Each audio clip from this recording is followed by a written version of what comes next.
So I'll be discussing the week 7, the marketing systems. And now let's proceed to the introduction.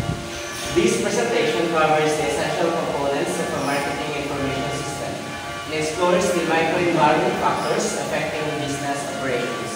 So this topic is all about the marketing information system, such as the microenvironment and also the macro environment of marketing systems. Let's proceed to the marketing information system components. So we have number 1, which is the internal reporting systems. So these systems use accumulated data from various departments to support decision making and improve operational efficiency. So internal reporting systems, these are the accumulated data that supports, of course, the internal factor of a certain business or firm. So it supports the decision making and improve the operational efficiency of a certain business. And now let's proceed to the marketing research systems, which is also part of the marketing systems. This is a proactive approach to gather specific information that resolves marketing challenges or tracks the marketing environment.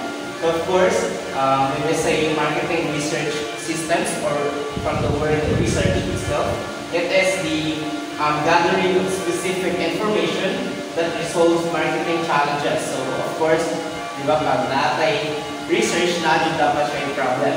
And that is the reason why marketing research system is one of the appropriate way to conduct if ever we'll be having the marketing system approach. And now let's proceed to the marketing intelligence system. From the word intelligence, this is new idea or the ideas of in this new technological way.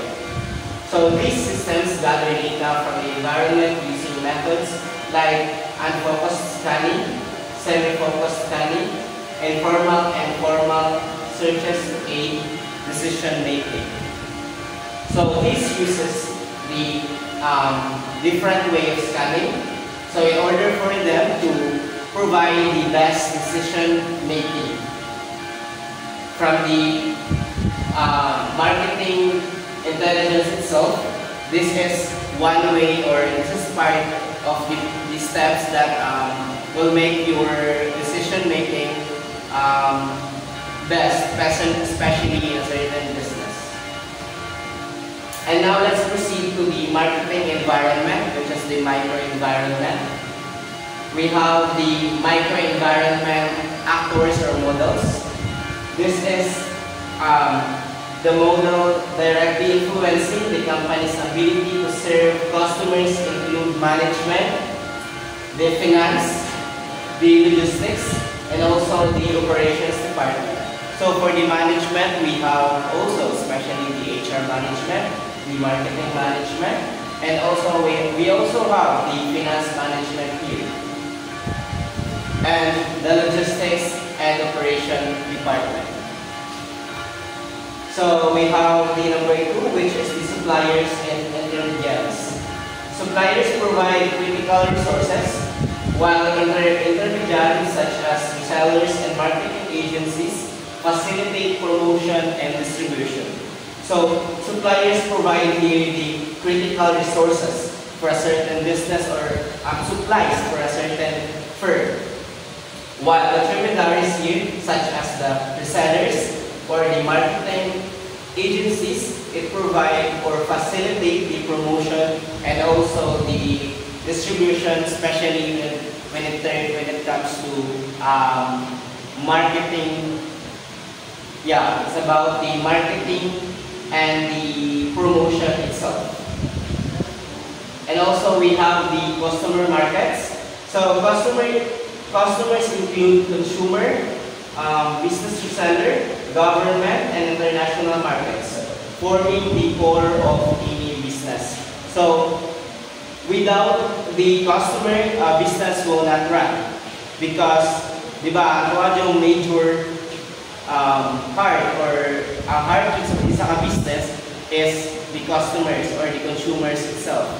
Because wala yung business may tabo if ever wala tayong consumers or customers. So this is about the demand of the consumers or customers itself. And for the conclusions, a strong marketing information system combined with understanding the microenvironment enables companies to make informed decisions and maintain a competitive advantage. So for the conclusion, a strong marketing information system such as what I discussed earlier, this is very important. The parts and the steps are very important so that in every business or in every firm, they will have a competitive advantage, especially now with a large competitors in every aspects of the market. So dapat lagi kay competitive advantage. So in following the marketing systems, they will have the success of the company. So again, that's all for my part, and I'm giving the floor for Ms. Ronaldin Namila for the continuation.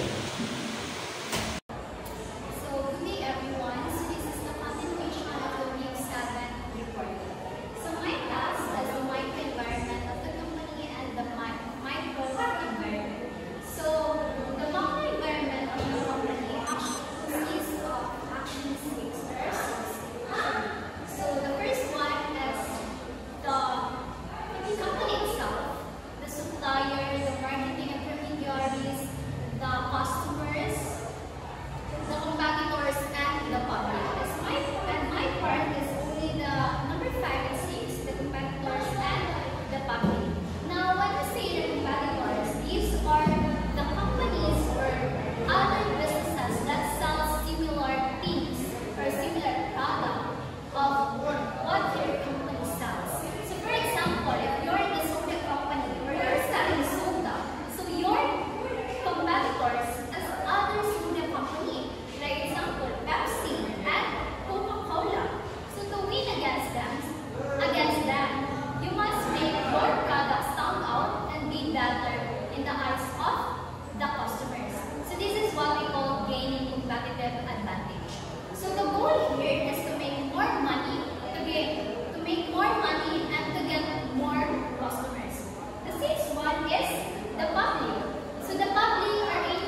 very little, which affects what companies can sell. And then the third one is the natural environment. So this is about the natural resources. The natural environment includes things like clean air, water, and raw materials needed to make products. For example, if a company that makes furniture needs wood, so it must be aware of how the wood is available and how environmental laws might affect its ability to get it. The fourth one is the technological environment. So this is about new invention. The technological environment includes new tools, machines, and discoveries that can create new products and new ways of selling things. So for example, the invention of internet created new markets for online shopping and social media, which before it didn't exist, but companies must adapt to these changes or get left behind. Of course, kaya almost everything karon gatuyong na sa social media. And then the fifth one is the political environment. It consists of laws, amendments, policies. This is about laws and government. The political environment includes laws, government rules, and political groups that can affect how a company exists. So for example, laws about product safety or advertising can limit what a company can do. So a new tax on certain goods would also change how a company does business. Diba? Ano siya mga example? And then the sixth one is the cultural environment. This is about society's values and beliefs. So the cultural environment includes the customs, beliefs,